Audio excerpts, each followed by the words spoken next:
You know, when I said that, I was like, probably shouldn't have said that. Right before Ellie Goulding dropped her 5th studio album on Friday, Higher Than Heaven, Rolling Stone did a profile on her, and in describing the album, Ellie said something she's not going to live down anytime soon. She said, quote, "It's the least personal album." She goes on to say, "But I think it's the best album because I got to just explore other things about myself." But yeah, it's the least personal album, part that people jumped all over.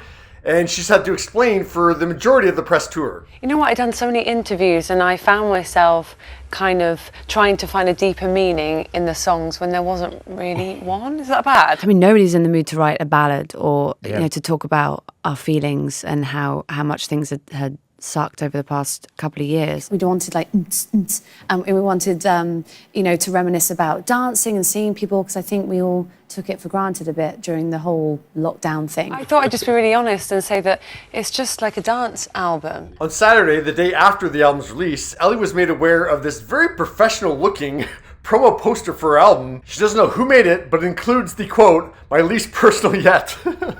Ellie Instagrammed the poster and wrote, "Who the F made that billboard?" Hey guys, it's Ellie Goulding here, and I can confirm that this is my least personal album. Ellie has had fun with it too, calling it to BBC Radio the day before the album's release. I actually wasn't even there most of the time.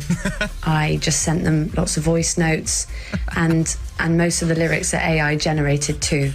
I just really couldn't be bothered. Well, as the reviews came in the lead up to the album's release, no one is complaining about the impersonal sound. Ellie retweeted Enemy's review, which actually says the album is all the better for the fact that it is Ellie's most impersonal. They give it 4 to 5 stars. The Telegraph gave it a grade of 80 out of 100, saying Ellie brings dance floor delight. Ellie retweeted Clash's review, which says, "Higher Than Heaven is a whole lot of fun. An effervescent pop record that ignores the discourse and zones in on entertainment." Forbes called it Ellie's most upbeat and pop album yet. The Evening Standard declared, "Only good vibes here. Sometimes a good reason to dance is enough." And Rolling Stone UK wrote, "What it lacks in personal connection, it certainly makes up for in the amount of bangers on offer." Not bad at all. And along with glowing reviews, Ellie started release day with, well, not really a miracle, but some very good news.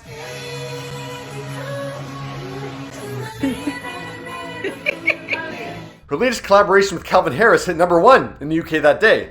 Calvin commented on Ellie's celebratory post, writing, "We did it!" And Ellie wrote, "Bloody hell, number 1. Smashed it, Calvin Harris. I guess it's I think this is That's what she's going for there? Sure.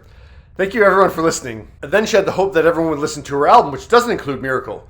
She wrote on Instagram, "My 5th studio album, Higher Than Heaven, is out now. I want to thank you all from the bottom of my heart for the love, warmth, and well wishes. Quite simply, I love you. Ellie X." I'm the better man. On release day, she singled out a 10th song from the album. Whew. Better Man, which is actually on the deluxe edition, and oh man, the song is good. I'm the better man. On Saturday, the initial iTunes numbers were in, and it was number 2 worldwide, and debuted with 1.7 million streams on Spotify. But while Ellie's music was having a global reach, she kept her promo very local. I'm going to be doing some signings of my album, my new album, Higher Than Heaven, at some HMVs across the UK. So I will be there in person. Yeah, Ellie wasn't going to let it die.